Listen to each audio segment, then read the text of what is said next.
और नीला कबूतर कोई होना हो, चारों तरफ नीला बाज होगा। मेरी बात को आप याद रखना। प्यारे साथियों, लगे चंद्रशेखर भाई आपने तो बहुत सारे रैली अनाउंस कर दिए, तो आपने मुहूर्त दिखाया नहीं दिखाया। मैंने उनसे कहा, पहले मैंने उनकी तरफ देखा, फिर मैंने उनको कहा कि आपके सुझाव के लिए मैं धन्यवाद देता हूं, लेकिन ना तो मैं मुहूर्त देख के पैदा हुआ हूं कि मुहूर्त शुभ है या अशुभ है, ना ही मैं मुहूर्त शुभ अशुभ देख के मरूंगा, और ना ही मैं मुहूर्त देख के कोई काम निश्चित करता हूं। मैं तो मानता हूं हमारे लिए सबसे शुभ मुहूर्त वो है जिस दिन हम वोट डालने जाते हैं। इस देश में दो ही विचारधारा है, एक जो मानवतावादी विचारधारा, जिसके पहरेदार हम लोग खड़े हैं, जिसके पहरेदार आप लोग, जिसके पहरा देने के लिए आज इतनी बड़ी संख्या में आशीर्वाद देने के लिए मेरी माए बहनें आए हैं, और एक दूसरी विचारधारा जिसको हम गैर बराबरी पर आधारित मनुवादी विचारधारा कहते हैं, जो ऊंच नीच की बात करती है, जो छोटे बड़े की बात करती है, जो ऊंचे नीचे की बात करती है, जो अमीर गरीब की बात करती है। इन दोनों विचारधाराओं में बहुत कम अंतर है। एक विचारधारा 4 पे टिकी है। 4 है वो आम वाला है। पहला है अंधविश्वास। जितना अंधविश्वास फैलेगा उतना मनुवादी व्यवस्था मजबूत होगी। दूसरा वो है अन्याय। जितना अन्याय होगा उतना मनुवादी व्यवस्था मजबूत होगी। तीसरा है असत्य। जितना असत्य फैलेगा, जितना झूठ फैलेगा, उतना मनुवादी व्यवस्था मजबूत होगी। और चौथा है अज्ञान। जितना अज्ञानता फैलेगी, जितना भ्रम फैलेगा, उतना ही मनुवादी व्यवस्था मजबूत होगी। और इसकी काट भी जो है वो 4 ही है। लोकतांत्रिक भारत में 4 ही इसकी काट है। अनुसूचित जाति, अनुसूचित जनजाति, अन्य पिछड़ा वर्ग, और क्योंकि आज साल का सबसे छोटा दिन है, आज के बाद बड़े दिनों की शुरुआत होगी, और आज सबसे लंबी रात होगी साल की। लेकिन मेरे साथियों, इस काली घनेरी रात से लंबी रात, बहुत लंबे समय से हम कमजोर वर्गों के ऊपर मंडरा रही। मैं इस महत्वपूर्ण अवसर पर बहुजन समाज में जन्मे सभी संतों, गुरुओं और महान पुरुषों को नमन करता हूं। और मैं बार बार कहता हूं कि नमन करने के पीछे मेरा उद्देश्य अगर कोई है तो वो भक्ति का नहीं है। वो उद्देश्य अगर है तो एकमात्र उन महापुरुषों के संघर्षों को याद रखने का अवसर है कि उनके संघर्ष को हम याद रखें और उनके संघर्षों पे, उनके विचारों पे, उनके रास्तों पे चल के हम अपने महापुरुषों के अधूरे कार्य को पूरा करें। यह हमारे सामने चैलेंज भी है, चुनौती भी है, और हमारे ऊपर ये एक प्रश्न चिन्ह भी है कि जिस समाज में इतनी बड़ी जिसकी आबादी हो, इतनी संख्या में जिसके पास जनबल हो, अगर मनोबल वो बढ़ा ले तो वो दिन दूर नहीं कि लखनऊ से लेकर दिल्ली तक कमजोर वर्गों का राज होगा, और नीला कबूतर कोई होना हो, चारों तरफ नीला बाज होगा। मेरी बात को आप याद रखना। प्यारे साथियों, महामानव तथागत गौतम बुद्ध, जगत गुरु सतगुरु रविदास जी महाराज, गुरु कबीर जी, गुरु नानक जी, गुरु वाल्मीकि जी, संत गाडगे जी, नारायण गुरु, पेरियार रामास्वामी नायकर, पेरियार ललई यादव, राष्ट्रपिता ज्योतिबा फूले, मां सावित्रीबाई फूले, छत्रपति साहू जी महाराज, विश्वरत्न डॉक्टर बाबा साहब अंबेडकर, महामना रामसूर वर्मा, चौधरी महाराज सिंह भारती, बाबू जगदेव प्रसाद कुशवाहा, जननायक कपूरी ठाकुर, मां अल्याबाई होलकर, मां अवंतिकाबाई लोधी, मां झलकारी बाई, मां फातिमा शेख, मां फूलन देवी, संतराम बीए प्रजापति जी, बाबू शिवदयाल चौरसिया जी, मान्यवर दीना भाना वाल्मीकि जी और मान्यवर साहब श्री काशीराम जी को श्रद्धा के सुमन अर्पित करता हूं। प्यारे साथियों, मैं एक बात अपनी बात को शुरू करने से पहले कहना चाहता हूं, और ये जो बात है ये संकल्प भी है। अगर मेरे खून का कतरा कतरा भी महापुरुषों के मिशन को पूरा करने के लिए या आपकी आंख का आंसू पूंछने के लिए लग जाएगा, तो मैं आज वचन देके इस पावन अवसर पे कहता हूं कि कभी मैं उस खून के कतरे की परवाह नहीं करूंगा। मेरी बात को आप याद रखना। लेकिन ये लोकतांत्रिक देश है, संवैधानिक देश है। यहां लाठी डंडे बंदूकों से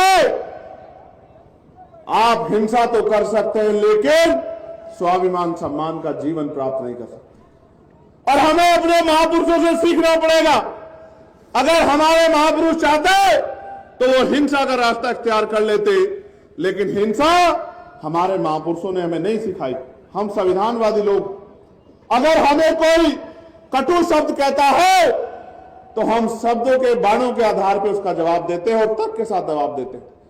आज का जो कार्यक्रम है ये मेरे लिए महत्वपूर्ण है, क्योंकि ये जो कार्यक्रम है और इसमें जो कमजोर वर्ग का नौजवान आया है, उस नौजवान को मैं संदेश देने के लिए आया। मेरे मंच पे इस तरफ मेरी बहनें, मुझसे बड़ी छोटी, बड़े अभिभावक, पार्टी के सामान्य नेतागण, ये सब लोग जिम्मेदार हैं, समझदार।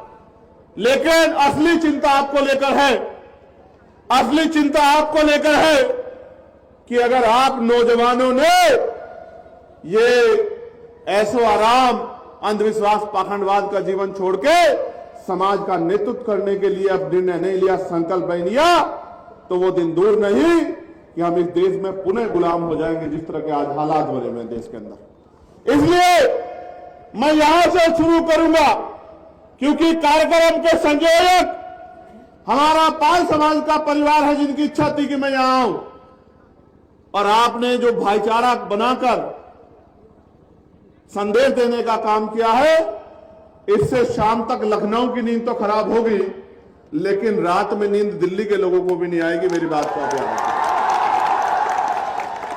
प्यारे साथियों, कमजोर वर्ग में जो पिछड़ा वर्ग है, यह राजनीतिक भाईचारा नहीं है।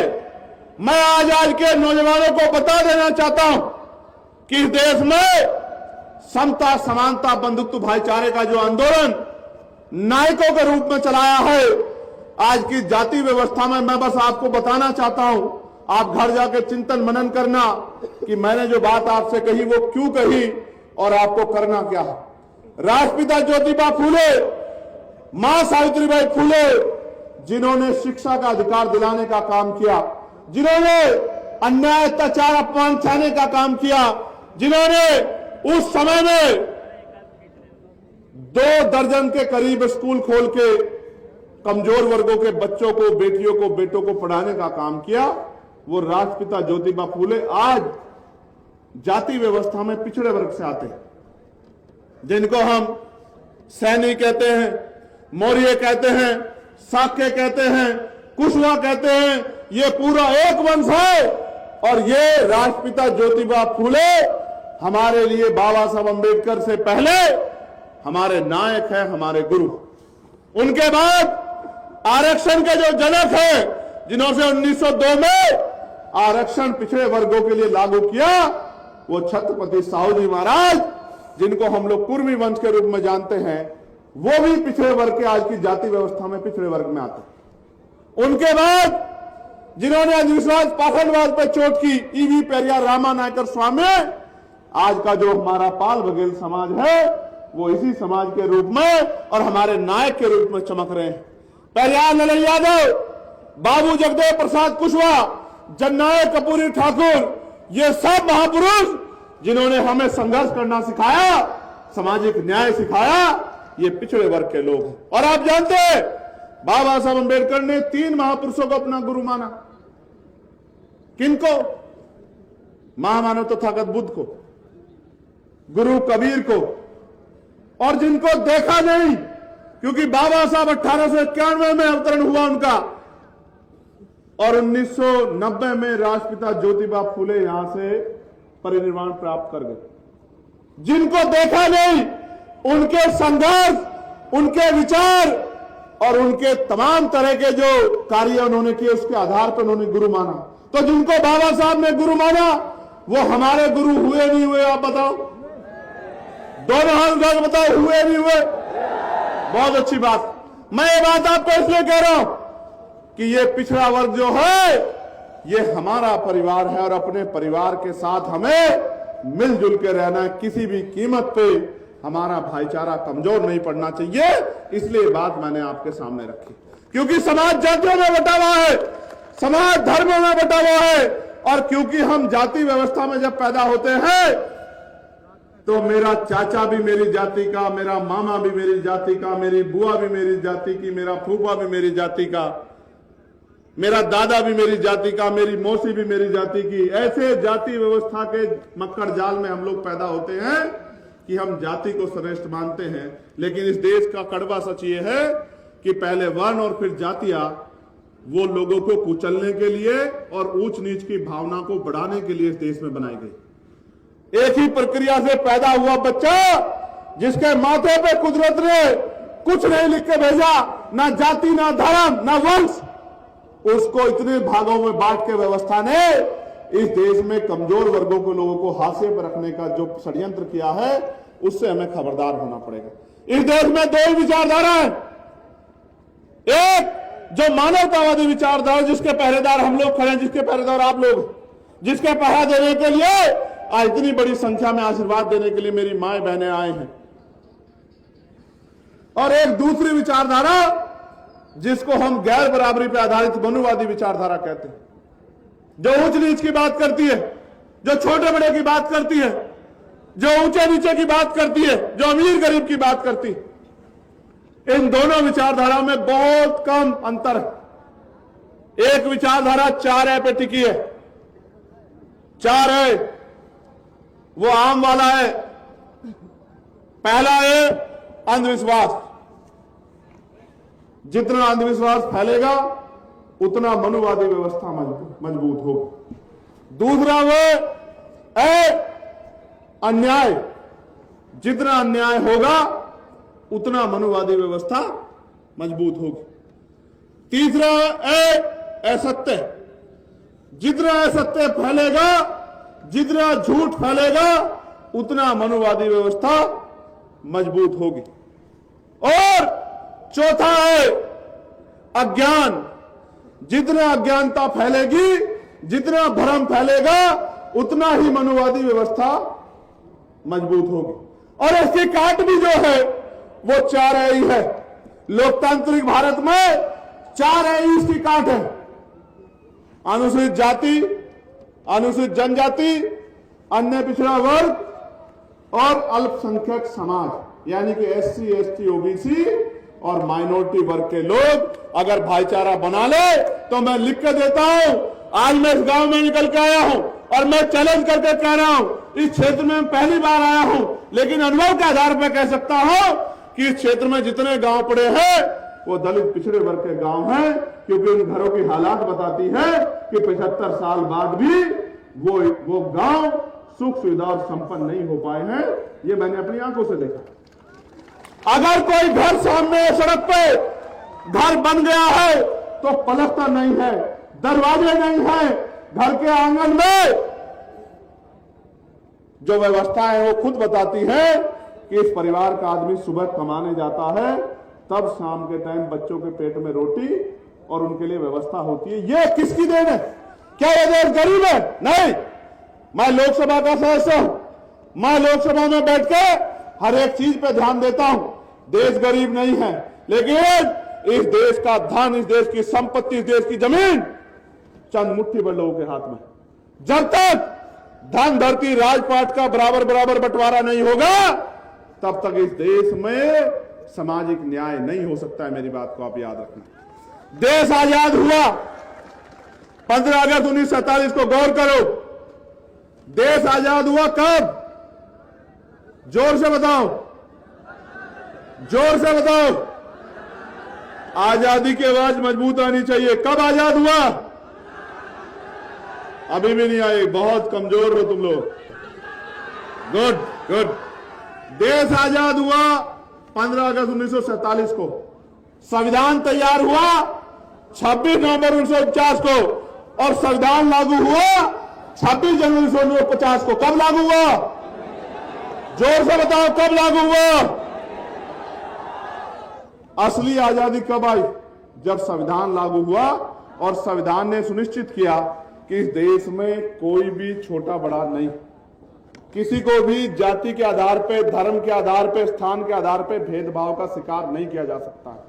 अवसर की समता होगी, लोकतांत्रिक व्यवस्था होगी, वोट का अधिकार होगा, और इस वोट के अधिकार के जरिए आप अपने बीच के व्यक्ति को ताकत में ला सकते हो। अब मैं दो चीजों पे आज मुझे आपसे बात करनी। अभी हमारे यहां एसआईआर हो रहा है।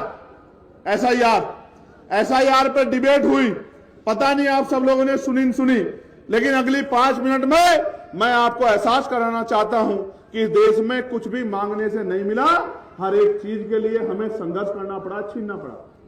प्यारे भाइयों बहनों और मेरे बहुजन समाज के पहरेदारों, मैं आपको याद दिलाता हूं 1919 की।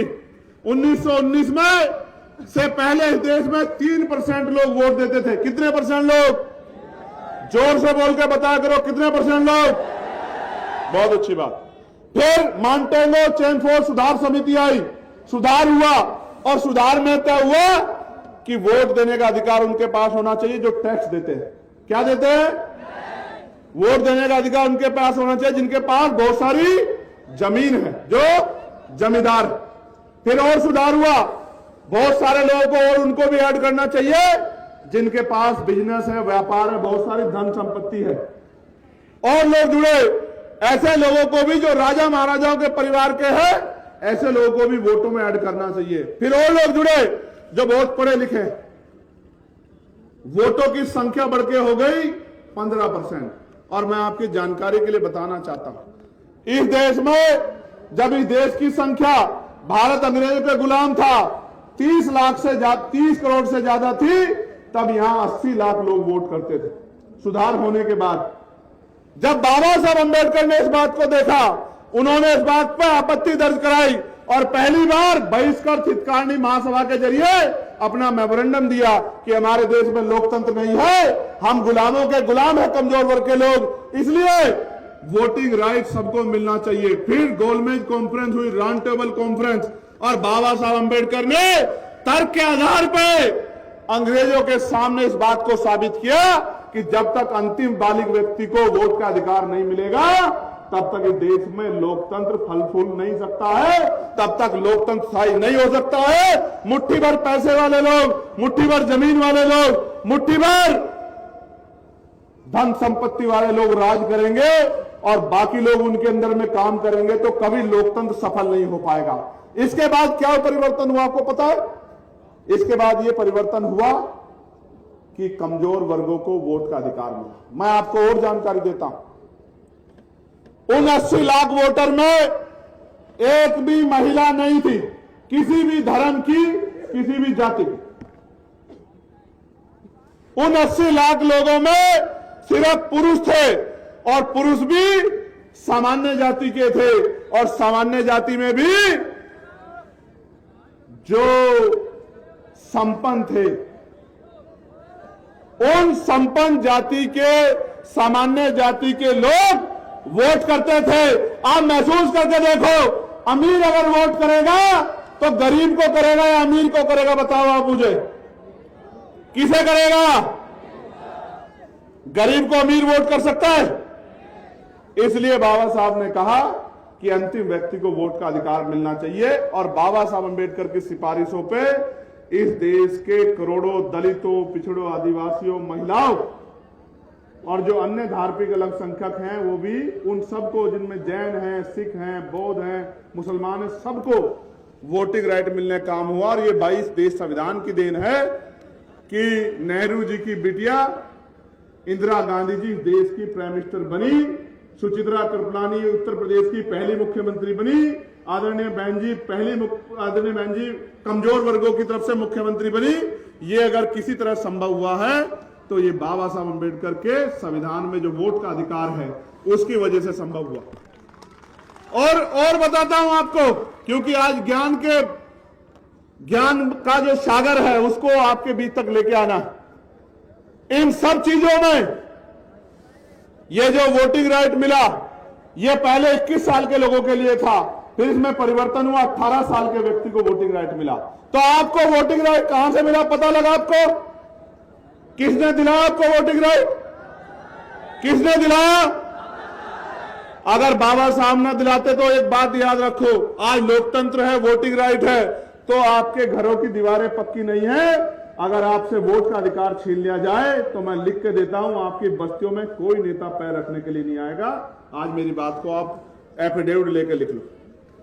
यह वोट का अधिकार है जो बड़े बड़े कुर्ते वाले, बड़ी बड़ी गाड़ी वाले, बड़े बड़े बंगलों वाले, राजा महाराजाओं के वंशज हमारी गलियों में, हमारी बस्तियों में आते हैं, हमारे पैर छूते हैं, हमारे पैरों को हाथ लगाते हैं, हमारी माओ बहनों से अपने सर पे हाथ रखवाते हैं, हमारे बीच में बैठ के खाना खाते हैं, झूठे भाईचारे का दिखावा करते हैं और सिर्फ इसलिए आते हैं कि इनकी वोट हमें मिल जाए और इनकी वोट लेके हम लोग राजा बन जाए। इस देश में कब तक कमजोर वर्गों के लोग लुटते पिटते ठगे जाते रहेंगे, इसका फैसला आने वाली पीढ़ी को करना है।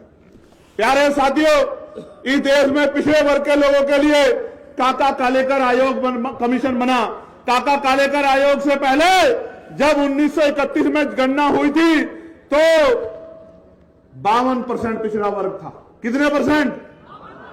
52%। काका कालेकर आयोग की रिपोर्ट आई, केंद्र की जो सरकार थी कांग्रेस की, उसने कचरे के डब्बे में फेंक दी। लंबे समय तक कचरे के डब्बे में पड़ी रही फाइल। फिर उसके बाद मंडल कमीशन बना और उससे पहले सरकार ने झुंझुनू देने के लिए पिछड़े वर्ग आयोग की बात कही, लेकिन कभी उसको संपूर्ण नहीं किया। फिर इस देश में मंडल कमीशन बना और मंडल कमीशन की सिफारिश लागू हुई और मंडल कमीशन जब लागू हुआ, सिफारिश लागू हुई, 2 सिफारिशों से यह तय हुआ कि 27% रिजर्वेशन ओबीसी के भाइयों को मिलेगा। और कई प्रदेश ऐसे हैं, लोकतांत्रिक व्यवस्था है, हमारी संख्या है, लेकिन उसके बावजूद भी कई प्रदेश ऐसे हैं जहां आज तक भी 27% कॉन्स्टिट्यूशनल रिजर्वेशन नहीं मिलता। मध्य प्रदेश में अभी भी 27% मिल जाए, इसकी लड़ाई लड़ रहे हैं। लेकिन असल तो होना चाहिए था कि पिछड़े वर्ग के लोगों को 52% आबादी को 52% हिस्सेदारी मिलनी चाहिए थी। असल तो यह होना चाहिए था, मगर यह नहीं हुआ। इसलिए मैं बार बार कहता हूं कि जब तक चमचागिरी का तेल लगा रहेगा बहुजनों की लाठी पर, तब तक 10% हावी रहेगा 90% की छाती पर। मेरी बात को आप याद रखें। ये चमचागिरी का तेल जब तक नहीं उतारोगे, जब आपका मंडल कमीशन का आंदोलन चला जिसकी 2 सिफारिशें लागू हुई, तब इस देश में धार्मिक यात्रा निकाल के कमंडल की आपके पूरे आंदोलन को कुचलने का काम इस देश में जो लोग राजकाज में बैठे उन लोगों ने किया और आप लोग आपस में लड़ते रहे। इस वजह से आज भी आपके घरों के ऊपर पलस्तर नहीं हुआ है, जबकि यहां दूसरी तरफ इसी प्रदेश में ऐसे भी लोग हैं जिनके पास 5-5 हजार बीघे जमीनें हैं, जिनके घर 20-20 बीघे में को है, और मेरे दलित पिछड़े कमजोर किसान मुसलमान वर्ग के पास, इनके पास रहने के लिए 20 गज जमीन भी नहीं है। ये इस देश में प्रदेश में हो। प्यारे साथियों, मैं आपको बहुत जिम्मेदारी से कह रहा हूं, मैं तो आपके साथ हर जगह खड़ा रहता हूं। कोई ऐसी जगह नहीं जहां मैं नहीं खड़ा हुआ। जब जयप्रकाश पाल जी की बलिया में हत्या कर दी गई तो उनको न्याय दिलाने के लिए हम लोगों ने सरकार से जवाब मांगने का, संघर्ष करने का काम किया। जब मेरठ में आकाश पाल की पीट पीट के हत्या कर दी गई। इतनी वैसी भी वो हत्या, इस तरह के हालात थे कि उस बच्चे को देख नहीं पा रहे थे। जब वो हत्या कर दी गई बांध के मार के, तो अकेले चंद्रशेखर और हमारे साथी खड़े थे, लड़ाई लड़ रहे थे। और जिन नेताओं को वोट देके आपने गद्दियों बिठाया, वो घर में बिस्तर तान के सो रहे थे। अगर वो ठंड में कोई लड़ने काम कर रहा था तो वो एक टीम है जो इस मंच पर बैठे। प्यारे साथियों, कौशाम्बी में जब हमारी पाल समाज की बच्ची के साथ अन्याय हुआ, तो जब मैं वहां गया तो रास्ते बंद करके झूठ बोलकर मुझे गेस्ट हाउस में जाकर डिटेन कर दिया। और उधर दूसरी तरफ जो हमारे लोग खड़े थे, उनके साथ हिंसा करा के 85, 80, 90 लोगों को हमारे जेल में भेजने का काम किया। उनको लगा कि इन जेल में भेजने से, लाठी चलाने से हम लोग डर जाएंगे। लेकिन मैं ये बता देना चाहता हूं सरकार को, हम डरने वाले लोग नहीं। जीवन एक बार है, एक बार आदमी पैदा होता है, एक बार मरता है। ना 2 बार आदमी पैदा होता है, ना 2 बार मरता है। और मैं फिर कह रहा हूं, हमने तय कर लिया है कि मौत कल की आती आज आ जाए, हम अपने लोगों को अधिकारों के बिना रहने नहीं देंगे। मेरी बात को आप याद रखना। प्यारे साथियों, मुझसे एक मीडिया के साथी ने आके कहा कि चंद्रशेखर भाई, इतनी बड़ी रैली है, एक टीवी चैनल नहीं आया। मैंने उनसे कहा, टीवी चैनल वाले भाई, ज्यादातर लोग पैसा लेके काम करते हैं, क्योंकि उन्होंने बड़े बड़े ऑफिस बना रखे हैं, बड़े बड़े स्टाफ रख रखे हैं। हम लोगों के पास देने को पैसे नहीं है, इसलिए वो हमारी रैलियों कवर नहीं करने आते। तो मैं बहुजन मीडिया के एक एक साथी का बहुत बहुत धन्यवाद करूंगा, जो वहां अपना काम छोड़ के आए हैं और हमारे आंदोलन को मजबूत करने का काम कर रहे हैं। और मैं ये जो हमारे सोशल मीडिया के बहादुर शेर बैठे हैं, इनको भी बहुत बहुत धन्यवाद करता हूं। कब तक छिपाओगे, कब तक दबाओगे, कब तक रास्ते में बाधा बनोगे? एक दिन आएगा कि इस बेड़ियों को काटकर भी हम अपने रास्ते पर निकल जाएंगे। मेरी बात को आप याद रखना। प्यारे साथियों, मुझे जब मैं आ रहा था, एक सज्जन मिले, लगे चंद्रशेखर भाई आपने तो बहुत सारे रैली अनाउंस कर दिए, तो आपने मुहूर्त दिखाया नहीं दिखाया। मैंने उनसे कहा, पहले मैंने उनकी तरफ देखा, फिर मैंने उनको कहा कि आपके सुझाव के लिए मैं धन्यवाद देता हूं, लेकिन ना तो मैं मुहूर्त देख के पैदा हुआ हूं कि मुहूर्त शुभ है या अशुभ है, ना ही मैं मुहूर्त शुभ अशुभ देख के मरूंगा, और ना ही मैं मुहूर्त देख के कोई काम निश्चित करता हूं। मैं तो मानता हूं हमारे लिए सबसे शुभ मुहूर्त वो है जिस दिन हम वोट डालने जाते हैं और हम अपने फैसले को निर्धारण करने के लिए जाते हैं कि हम किसको ताकत देने जा रहे हैं। मैं आपको भी कह रहा हूं, एक सवाल यहां आया था कि चंद्रशेखर भाई लोग तो बहुत आते हैं लेकिन वोट नहीं मिलता। मैं आपसे पूछना चाहता हूं, क्या हमारे काम में कोई कमी है? नहीं, दोनों हाथ उठा के बताओ। क्या अभी भी हमें कोई परीक्षा देनी बाकी है? अगर ताकत बनेगी तो क्या बदलाव होगा पता है आपको? मैं बताता हूं क्या बदलाव होगा। ताकत बनेगी तो 69,000 शिक्षक भर्ती में जो घोटाला हुआ है, वो घोटाला किसी भी कीमत पे नहीं होगा। मेरी बात को आप याद रखें। ताकत बनेगी तो जो लेखपाल भर्ती में 700 से ज्यादा सीटों का घोटाला करने का काम सरकार ने किया है, वो घोटाला करने की हिम्मत सरकार नहीं जुटा पाएगी। ताकत बनेगी तो पढ़ा लिखा नौजवान बेरोजगार नहीं घूमेगा। ताकत बनेगी तो महिलाओं को घर पे रोजगार मिलेगा। ताकत बनेगी तो बहनों के लिए अच्छे कॉलेज, अच्छे डिग्री कॉलेज, अच्छे स्कूल बनेंगे। ताकत बनेगी तो अच्छे हॉस्पिटल बनेंगे। ताकत बनेगी तो अच्छे स्पोर्ट कॉलेज बनेंगे। ताकत बनेगी तो उद्योग धंधे लगेंगे। ताकत बनेगी तो लोन मिलेगा। ताकत बनेगी तो बैकलॉग भरा जाएगा। ताकत मिलेगी तो निजी क्षेत्रों में आरक्षण की व्यवस्था लागू कराने का काम करेंगे हम लोग। मेरी बात को आप याद रखना। फिर कह रहा हूं, कान खोल के सुन लो। निजी क्षेत्रों में 98%, प्राइवेट सेक्टर में आरक्षण व्यवस्था लागू कराने का हम लोग काम करेंगे। मेरी बात को याद कर रखना। और उसके बाद आप देखना क्या होगा। पाल, प्रजापति, कश्यप, मौर्य, सेन, कुशवाहा, बिंद, राजभर, केवट, मल्ला, विश्वकर्मा, यादव, जाटव, जाट, गुर्जर, तमाम लोधी, तमाम जो पिछड़े वर्ग की जातियां हैं, नुनिया, चौहान, राजभर, तमाम पिछड़े वर्ग के जो बच्चे हैं हमारे, उन सबको नौकरी रोजगार करने का मौका मिलेगा। जब उनके जेब में पैसे आएंगे तभी वो अपनी माओ के आंसू पूछ पाएंगे, वरना इस देश में कब तक भूखे प्यासे रहकर आप लोग अन्याय अत्याचार सहते रहोगे। प्यारे भाइयों, आपने भाईचारा सम्मेलन रखा है, भाईचारा सम्मेलन तो सफल बना दिया है। भाईचारा बनाओगे नहीं बनाओगे बताओ, जोर से बताओ, बनाओगे नहीं बनाओगे? भाईचारा बनेगा तो क्या होगा पता है? भाईचारा बनेगा तो राज आएगा, और राज आएगा तो स्वाभिमान सम्मान का जीवन लेके आएगा। मेरी बात को आप याद रखना। मैं तो एक गरीब परिवार में जन्मा। मेरी मां दूसरों के खेत से घास लेके आती थी। मैं स्कूल से आता था, उस घास की गठरी को पकड़ के लेके आता था कि अपनी मां का बोझ थोड़ा सा कम कर सकूं। और मेरी मां इसलिए घास लेके आती थी कि दूध बेच के वो कुछ पैसे जुटा सके और हमारी जरूरतें पूरी कर सके।